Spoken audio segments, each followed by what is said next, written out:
പ്രശാന്തേട്ട, ഇന്നലെ ഇസ്രായേൽ നടത്തിയ ആക്രമണം ഉണ്ടല്ലോ, പേജർ, അത് ആളുകളെ ഞെട്ടിച്ച, അല്ലെങ്കിൽ ഇങ്ങനെ ഒരു ആക്രമണമൊക്കെ നടത്താൻ പറ്റുമെന്ന് ആളുകൾ ചിന്തിക്കുന്ന, ചർച്ച ചെയ്യുന്ന ഒന്നാണ്. അതിൻ്റെ ഈ ലെബനനിൽ അതിൻ്റെ ഭാഗമായിട്ടുള്ള വിലാപയാത്ര നടക്കുന്നതിനിടയ്ക്ക് അടുത്ത പണി കൊടുത്തു. അതായത് ഈ പേജർ ആക്രമണത്തിൽ കൊല്ലപ്പെട്ട ആളുടെ വിലാപയാത്ര പോവുകയാണ്. അത് നടന്നുകൊണ്ടിരിക്കുമ്പോൾ വാക്കി ടോക്കി പൊട്ടിത്തെറിച്ചിട്ട് ആളുകളെല്ലാം ഭയചകിതരായി ഓടുക. അതായത് പേജർ കഴിഞ്ഞു അടുത്ത, അതായത് ഈ വാക്കി ടോക്കി പണ്ടൊക്കെ നമ്മൾ ഉപയോഗിക്കുന്ന സാധനമായിരുന്നു, ഇപ്പോൾ അങ്ങനെ അധികം ആളുകൾ ഉപയോഗിക്കില്ല. പക്ഷേ ഇവരിതെല്ലാമാണ് ഉപയോഗിക്കുന്നത്. പേജർ കഴിഞ്ഞു അടുത്ത വാക്കി ടോക്കി ഉപയോഗിക്കുന്നു, അതിനകത്തും സ്ഫോടനം നടത്തുകയാണ്.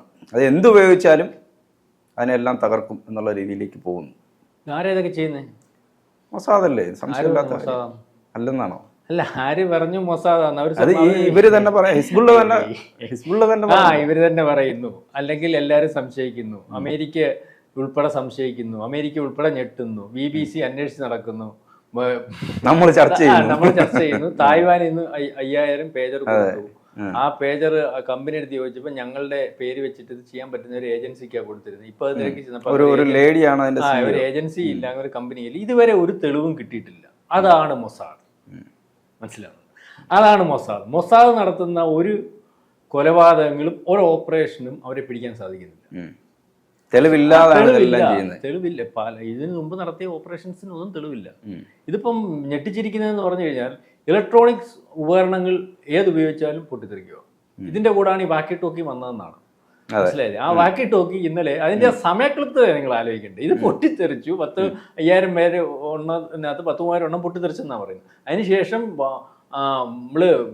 ഇത് അവിടുന്ന് വരുന്ന വീഡിയോസ് ഒക്കെ കാണുമ്പോഴത്തേന് ആംബുലൻസുകൾ ഇങ്ങനെ ചീറിപ്പായും അങ്ങോട്ടും ഇങ്ങോട്ടും. ബോഡി കൈയില്ലാതെ കണ്ണില്ലാതായി, പിന്നെ പോക്കറ്റിലിട്ടവന്റെ ഈ അവിടെ ചെല്ലുമ്പോൾ ഇനി അതും ഇല്ലാതായി. മനസ്സിലായി? സ്വർഗത്തിൽ ചെല്ലുമ്പോൾ വേണ്ട സാധനം എല്ലാം പോയി ഇവരുടെ ഈ ഭീകരന്റെ. അപ്പം ഇതിന്റെ ഒരു പ്രശ്നം എന്ന് പറഞ്ഞാൽ അത് കഴിഞ്ഞിട്ട് ശവസംസ്കാര ചടങ്ങിന് പങ്കെടുക്കുമ്പോൾ അവരെല്ലാം കൂടി ഇത് പ്രാർത്ഥനയും കാര്യങ്ങളും ഒക്കെ എടുക്കുമ്പോൾ മറ്റേതും പൊട്ടിത്തെറിക്കും. വാക്കി ടോക്കി പൊട്ടിത്തെറിച്ച് 450 പേർക്കാണ് പരിക്ക്. ഏതാണ്ട് ഔദ്യോഗികമായിട്ട് അവർ പറഞ്ഞേക്കുന്ന 10-18 പേര് മരിച്ചിട്ടുണ്ടെന്ന്. അപ്പൊ ഈ മൊസാദ് എന്ന് പറയുന്നത് മരിച്ചതിന്റെ കണക്ക് വന്നിട്ടുണ്ടല്ലേ? വന്നിട്ടുണ്ടെന്ന് പറഞ്ഞാൽ അവര് പറഞ്ഞേക്കുന്ന 17 എന്നൊക്കെയാ. 17 ഒന്നും അല്ല. മനസ്സിലാവുന്നുണ്ടോ? വളരെ കൂടുതൽ. അതായത് ഇത് ഉപയോഗിച്ചിരിക്കുന്ന 5000 പേജർ മേടിച്ചിട്ടുണ്ട്. ഈ 5000 പേജർ ഉപയോഗിക്കുന്നത് ഹിസ്ബുള്ളയാണ്. മനസ്സിലാവുന്നുണ്ടോ? വേറെ വെളിയിൽ ആൾക്കാർ ഉപയോഗിക്കേണ്ട കാര്യമില്ല. ഇതെല്ലാം ഒരുപോലെ ആയിരിക്കും പൊട്ടിത്തെറിച്ചത്. അതിനകത്ത് ഇനി പോട്ടെ, ഒരു 10,000-2000 എണ്ണം അല്ലെ 1000 എണ്ണം സാങ്കേതിക തകരാറ് കൊണ്ട് പൊട്ടിത്തെറിച്ചില്ലെന്ന് വെച്ചോ, അല്ലെങ്കിൽ അവർ ഈ പേജർ മാറ്റി വെച്ചിട്ട് വേറെ എന്തെങ്കിലും കാര്യങ്ങൾക്ക് മാറി നിന്നിരിക്കും, അവർക്ക് അപകടം പറ്റിയിട്ടില്ല. ബാക്കിയെല്ലാം പൊട്ടിത്തെറിച്ചിട്ടുണ്ട്. ഈ 3000 എണ്ണം പൊട്ടിത്തെറിച്ചതിനകത്ത് മരിച്ചവർ ഭാഗ്യവാന്മാർ, മരിക്കാത്തവരുടെ അവസ്ഥ വളരെ ഗുരുതരമാണ്. ജീവിച്ചിരുന്നിട്ട് കാര്യമില്ല. കാരണം ഇത് നമ്മളെ ഏണിനാന്നല്ലോ വെക്കുന്നത്. സ്ഫോടനത്തിൽ അപകടം സംഭവിച്ചു കഴിഞ്ഞാൽ പിന്നെ ജീവിതകാലം ഏണിനാന്നല്ലോ ഇത് വെക്കുന്നത്. അപ്പൊ അത് പൊട്ടിത്തെറിക്കുമ്പോഴത്തേ അതിന്റെ നട്ടലിന് ആഹാരം അല്ലെ പോക്കറ്റിലിട്ടിരിക്കും, അല്ലെങ്കിൽ സംസാരിച്ചോണ്ടിരിക്കുന്ന കണ്ണു പോകും. പോക്കറ്റിലിട്ടിരിക്കുന്നതിന്റെ ആ ഭാഗം മൊത്തം പോയി. ഏണി വെച്ചിരിക്കുന്ന നട്ടൽ ഉൾപ്പെടെ തകർന്നു. പിന്നെ എന്തോന്ന കാര്യം, കയ്യിൽ ഉപയോഗിച്ചോണ്ടിരിക്കുന്ന കൈ ഉൾപ്പെടെ പോയി. അങ്ങനെ ഇവരെ കൊണ്ട് ഇനി ഒരു പ്രവർത്തനത്തിനും കൊള്ളത്തില്ല. മരിക്കാത്തവരെ കൊണ്ട്, ഈ ഹിസ്ബുള്ള ഈ ടെററിസ്റ്റുകളെ കൊണ്ട് യാതൊരു പ്രവർത്തനത്തിനും കൊള്ളത്തില്ല. ഇത് 1951 മൊസാദ് എന്ന് പറയുന്ന ഇത് ഉണ്ടാവുന്നത്. അത് സംഘടന ഉണ്ടാവുന്നത്. 1200 പേരുണ്ടെന്നാണ് പറയുന്നത്. ഒരു കണക്കൊന്നും അറിയത്തില്ല, ഉദ്ദേശം പറയുക. അവരുടെ അതിന്റെ കണക്കും കാര്യങ്ങളും ഇതെല്ലാം ഒരു രഹസ്യ, ലോകത്തിലെ ഏറ്റവും വലിയ ഈ ഇതാണ് ഈ രഹസ്യാന്വേഷണം അല്ലെങ്കിൽ ചാരസംഘടനയാണ്. ലോകത്തിലെ ഏറ്റവും വലിയ അംഗീകരിക്കപ്പെടുക. അമേരിക്കയുടെ ചാരസംഘടനയോടൊക്കെ കിടപിടിച്ച് അല്ലെങ്കിൽ നിൽക്കുന്നു എന്ന് പറയുന്നതിൽ അതിനപ്പുറമാണ്. അവർ പിന്നെ എല്ലാത്തിനകത്തും അവരുടെ ഒരു മേൽക്കോയ്മയുണ്ടല്ലോ. ഇവരുടെ പ്രധാനപ്പെട്ട ജോലികളെന്ന് പറഞ്ഞാൽ 1 വിവരശേഖരണം, മനസ്സിലായില്ലേ? 2 രാഷ്ട്രീയ കൃത്യനിർവഹണം, 3 വധങ്ങൾ നടത്തുക, 4 അട്ടിമറി നടത്തുക, പിന്നെ ഈ സാങ്കേതിക വികസനം, അതുപോലെ മറ്റ് കാര്യങ്ങൾ. അപ്പോൾ 8ഓളം കാര്യങ്ങളുണ്ട്. ഇതുവരെ നമ്മൾ പരിശോധിക്കുമ്പം ഈ 1900 ഇവരുടെ നടത്തിയ പ്രധാനപ്പെട്ട ചില കാര്യങ്ങളെന്ന് പറഞ്ഞാൽ, ഈ സോവിയറ്റ് യൂണിയനിൽ ഈ സ്റ്റാലിനെതിരെ കൂർഷേവ് നടത്തിയ ഒരു പ്രസംഗമുണ്ട് 20ാം കോൺഗ്രസ്സിൽ. അത് ആദ്യമേ അന്ന് ഈ വെളി കൊണ്ടുവന്നവരാ. മനസ്സിലാവുന്നു? ഒരിക്കലും അറിയാമല്ലോ. പുറത്തു വരത്തില്ല. നമ്മൾ ഇവിടുത്തെ മാധ്യമങ്ങൾ കഥ കെട്ടിച്ചമയ്ക്കുന്നല്ലാതെ വെളി വരത്തില്ല. അത് വെളി പുറത്തു വരണമെങ്കിൽ അകത്ത് നിൽക്കുന്നവൻ ചോർത്തി കൊടുക്കണം. അതിനകത്തെ അന്ന് ആലോചിച്ച് നോക്കി. അപ്പം അത് രണ്ടാമത് ഈ 72 മ്യൂണിക് ഒളിമ്പിക്സിൽ കൂട്ടക്കൊല നടത്തിയവരെ വധിച്ചു. അതുപോലെ ഇറാഖിലെ ആണവ നിലയത്തിന്റെ അന്ന് അതിന്റെ രഹസ്യ വിളിച്ചിട്ട് 1981 അത് ഫിനിഷ് ചെയ്ത് കളഞ്ഞത്. അതിനുശേഷം ഇപ്പം നമ്മൾ കണ്ടില്ലേ ഇതിന് വന്ന ഇവരുടെ തന്നെ ഹമാസിന്റെ ആണല്ലോ ഈ തലവനെ അവിടെ വെച്ച് തന്നെ കൊന്നത്. ഈ പ്രസിഡന്റ് അതും ഈ നിങ്ങൾ ഈ മാധ്യമങ്ങൾ ചർച്ച ചെയ്യുന്നേ ഉള്ളൂ. അതെങ്ങനെയാ വധിച്ചതെന്ന് ഇതുവരെ കൃത്യതയില്ല. അവരൊട്ട് അവരിതുവരെ ഏറ്റിട്ടില്ല. അതുപോലെ തന്നെ ഇറാഖിന്റെ മുൻ പ്രസിഡന്റിന്റെ ആ ഹെലികോപ്റ്റർ എങ്ങനെ സംഭവിച്ചു, ആര് സംഭവിച്ചു, എന്ത് സംഭവിച്ചു. അപ്പൊ ഇതൊക്കെയാണ് ഇവർ ചെയ്തുകൊണ്ടിരിക്കുന്നതെങ്കിലും ഇനി ഇവർക്ക് ഇതൊക്കെ കഴിയുമെങ്കിൽ അവർ ഇത്രയും ദിവസം കഴിഞ്ഞണക്കെ ഒരു ചെറിയ ഒരു ട്രീറ്റ്മെന്റ് അല്ലേ കൊടുത്തത്. ഇവന്മാരെ മിസൈൽ വിട്ടുകൊണ്ടിരിക്കുക. ഇപ്പൊ ഇവന്മാർക്ക് പേസ്റ്റ് എടുക്കാൻ പേടി, വാക്കി ടോക്കി എടുക്കാൻ പേടി, മൊബൈൽ എടുക്കാൻ പേടി, പേജർ എടുക്കാൻ പേടി, ഇപ്പൊ മുണ്ടെടുക്കാൻ വരെ പേടിയായിട്ടിരിക്കാം ഈ ഹിസ്ബുള്ളയുടെ അവസ്ഥ.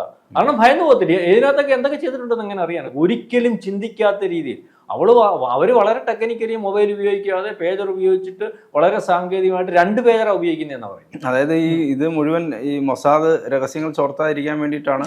അതെ. പിന്നെ അതിനു മുമ്പ് മൊബൈൽ പൊട്ടിത്തെറിച്ച് ഇവരുടെ തന്നെ ഒരു നേതാവ് ഈ സമയത്ത് മൊബൈലുകൾ നേരത്തെ പൊട്ടിത്തെറിച്ചിട്ടുണ്ട്. അപ്പൊ അങ്ങനെയാണ് മൊബൈൽ മാറ്റിയിട്ട് പേജറിലേക്ക് പോയത്. ഇതിനകത്ത് ഏറ്റവും വലിയ രസം എന്ന് പറഞ്ഞാൽ ഈ മൊബൈലുകൾ പൊട്ടിത്തെറിക്കും എന്ന് പറയുമ്പോൾ ഇവർ ഉപയോഗിക്കുന്ന മൊബൈലുകളെ പൊട്ടിത്തെറിക്കുന്നുള്ളൂ, സാധാരണക്കാരന്റെ സാധനം പൊട്ടിത്തെറിക്കുന്നില്ല. നമ്മൾ ഈ പറയുമ്പോൾ ഇത് കേൾക്കാൻ വലിയ രസമുണ്ട്, കൗതുകമുണ്ട്. പക്ഷെ ഇതിന്റെ ആ തരത്തിലേക്ക് ആക്കിയെടുക്കുന്നതിന് വേണ്ടി ഉണ്ടാക്കിയെടുക്കുന്ന ഒരു പ്രയത്നവും ഇവരുടെ ഒരു രീതികളും. കാരണം ഇവരുടെ രാജ്യം രൂപീകരിക്കുന്ന സമയത്ത് 1948 ആ രാജ്യം രൂപീകരിക്കുന്നതിന് മുമ്പ് തന്നെ അന്ന് 4-5 പേരെ ഈ അറേബ്യൻ രാജ്യങ്ങളിൽ അവിടുത്തെ കാര്യങ്ങൾ രഹസ്യങ്ങൾ അറിയിക്കാൻ വിട്ടെന്നാണ് പറയുന്നത്. അന്നത്തെ കാലത്ത് ഇത് ഉണ്ടായി ആ സമയത്ത് തന്നെ ഇവരുമായിട്ട് 1 കൊല്ലം യുദ്ധം ചെയ്ത പാലസ്തീനുമായിട്ട്. ആ യുദ്ധത്തിന് മുമ്പ് രാജ്യം രൂപീകരമാവുന്ന സമയത്ത് ഈ അയൽ രാജ്യങ്ങളുണ്ടല്ലോ, ഈ ഇസ്ലാമിക രാജ്യങ്ങളിലെല്ലാം കാരണം ഇവരെ തിരിച്ചറിയാൻ പറ്റത്തില്ല. അറബികളെയും ഇവരെയും തമ്മിൽ വേഷവിധാനം തിരിച്ചറിയാൻ പറ്റത്തില്ല. അന്നോട്ടേ ഇവർ വിദഗ്ധന്മാരാണ്. വിദഗ്ധന്മാരെന്ന് പറഞ്ഞാൽ അമേരിക്ക ഈ പറയുന്ന പോലെ സ്നേഹം കൊണ്ട് മാത്രമല്ലല്ലോ ഈ അഡ്ജസ്റ്റ് ചെയ്ത് നിൽക്കുന്നത്. അമേരിക്കയിലെ സാമ്പത്തിക സംവിധാനം അല്ലെങ്കിൽ സാമ്പത്തിക സ്ഥിതി പോലും നിയന്ത്രിക്കുന്ന ജൂതന്മാരാണ്. അവരുടെ കാശാണ് അവരുടെ കാശ്. അതുപോലെ റഷ്യക്ക് പുടിൻ ലോകത്ത് ഏറ്റവും വലിയ ആളാണ്. റഷ്യയുടെ മിനിസ്ട്രിക്കകത്ത് ജൂതന്മാരുടെ ഉണ്ട്. ലോകത്തെവിടെയും എല്ലാ കാര്യങ്ങളും ലോകത്തെ നിയന്ത്രിക്കുന്ന കക്ഷികൾ അല്ലെ ആൾക്കാർ ഇത് ജൂതന്മാരായിട്ട് മാറിയിരിക്കുകയാണ്. അത് അറിയുന്നില്ലെന്നേ ഉള്ളൂ. നമ്മളവരുടെ ഇത് തിരക്കി ചെല്ലുമ്പോഴാണ് മനസ്സിലാവുന്നത്. അമേരിക്ക പെട്ടു നിൽക്കുന്നതെന്ന് പറഞ്ഞാൽ ഇതാണ്. അമേരിക്കയ്ക്ക് നാളെ കാലത്തെ അമേരിക്കയെ തകർക്കാൻ ജൂതന്മാർക്ക് കഴിയും. ആണ് അമേരിക്ക ടെക്നിക്കലി അവര് വലിയ ശക്തിയാണ്. ടെക്നിക്കലല്ല, ഇത് അവിടുത്തെ സാമ്പത്തിക സംവിധാനം നിയന്ത്രിക്കുന്നതാണ്. ഒരു രാജ്യത്തിന്റെ ഏറ്റവും വലിയ കാര്യം എന്ന് പറഞ്ഞാൽ സമ്പത്താണ്. ഈ സമ്പത്ത് അവരുടെ ഇല്ല, ഇവിടുത്തെ ജൂതവംശരുടെ ഇല്ല. അതുകൊണ്ടാണ് അമേരിക്ക ഈ പറയുന്നത്. അതുപോലെ ഈ ആയുധ വ്യാപാരം നടത്തുന്ന ഇവർക്ക് അതിനകത്ത് വ്യക്തമായ പങ്കുണ്ട്. അതുപോലെ ഈ അവരുടെ പട്ടാള അതിന്റെ മേധാവികൾ മറ്റു കാര്യങ്ങൾക്ക് അവർക്ക് പ്രധാന പങ്കുണ്ട്. അപ്പൊ അതുകൊണ്ട് തന്നെ ഇസ്രായേലിനെ ഭയക്കുന്ന ഇസ്രായേൽ എത്ര വട്ടം അമേരിക്ക പറഞ്ഞിട്ട് പോകും ഞങ്ങൾ കേൾക്കത്തില്ലെന്ന് പറഞ്ഞു. അമേരിക്ക പറഞ്ഞിട്ട് കേൾക്കത്തില്ല എന്ന് പറഞ്ഞിട്ട് സ്വന്തം താല്പര്യത്തിനനുസരിച്ച് പോകുന്ന ഒരു രാജ്യം എന്ന് വേറെ ഏതുണ്ട്? അല്ലെങ്കിൽ ആർക്കുണ്ട് അതിന് ധൈര്യം? അല്ലെ ഉപരോധം ഏർപ്പെടുത്താനുള്ള ധൈര്യം ഉണ്ടോ? മറ്റേത് എന്തെങ്കിലും തുമ്മിയ ഉടനെ അമേരിക്ക ഉപരോധം ഏർപ്പെടുത്തും. മാത്രമല്ല എന്തോ വലിപ്പമുണ്ട് ജോണി. നമ്മുടെ ഒരു താലൂക്കിന്റെ വലിപ്പമുണ്ടോ? നമ്മുടെ ഒരു വില്ലേജിന്റെ വലിപ്പം ഉള്ളൂ. ചില വില്ലേജുകളുടെ വലിപ്പമേ ഉള്ളൂ ആ രാജ്യത്തിന്. ആ രാജ്യത്തു നിന്ന് ഉണ്ടാക്കുന്ന കാര്യങ്ങള് യുദ്ധ അല്ലെങ്കിൽ എല്ലാ സാങ്കേതിക വിദ്യയും കൃഷിയുടെ കാര്യമായാലും എല്ലാം ലോകത്തിൽ നമ്പർ 1 അല്ലേ? ആലോചിച്ച് നോക്കി, ഇത് എന്തൊരു ടെക്നോളജി. അതുപോലെ ഈ ശാസ്ത്രജ്ഞന്മാരെ പരിശോധിക്കുമ്പോൾ സയൻസ് അല്ലെങ്കിൽ ഇത് ലോകത്ത് 75% 80% ശാസ്ത്രജ്ഞർ അവരുടെ നോബൽ സമ്മാനം കിട്ടിയിരിക്കുന്ന ജൂതന്മാർക്കാണ്. 75%. ഏതാ ലോകത്തിലെ ഏറ്റവും ചെറിയ രാജ്യം, ഒറ്റ ജൂതരാജ്യം, എത്ര അംഗസംഖ്യയുണ്ട്? അതായത് എല്ലാ രീതിയിലും യേശുക്രിസ്തു ഉൾപ്പെടെ കാർൽ മാർക്സ് ഉൾപ്പെടെ എല്ലാവരും പരിശോധിക്കുമ്പോൾ ലോകത്തിന്റെ നെറുകയിൽ നിൽക്കുന്ന ആൾക്കാരെ പരിശോധിക്കുമ്പോൾ ജൂതന്മാർ തന്നെയാണ്. അപ്പം ഇത് കണ്ടോണ്ട് ഞാൻ വലിയ ശാസ്ത്രജ്ഞന്മാര് ഇത് നമ്മൾ പല ചർച്ചകളും പറഞ്ഞിട്ടുണ്ട്. ഇവരെന്തോത്തിനായി ഇസ്രായേലുമായിട്ടൊക്കെ കയറി പണിയാൻ പോകും. ഇസ്രായേലിന് യുദ്ധം പ്രോഫിറ്റാണ്.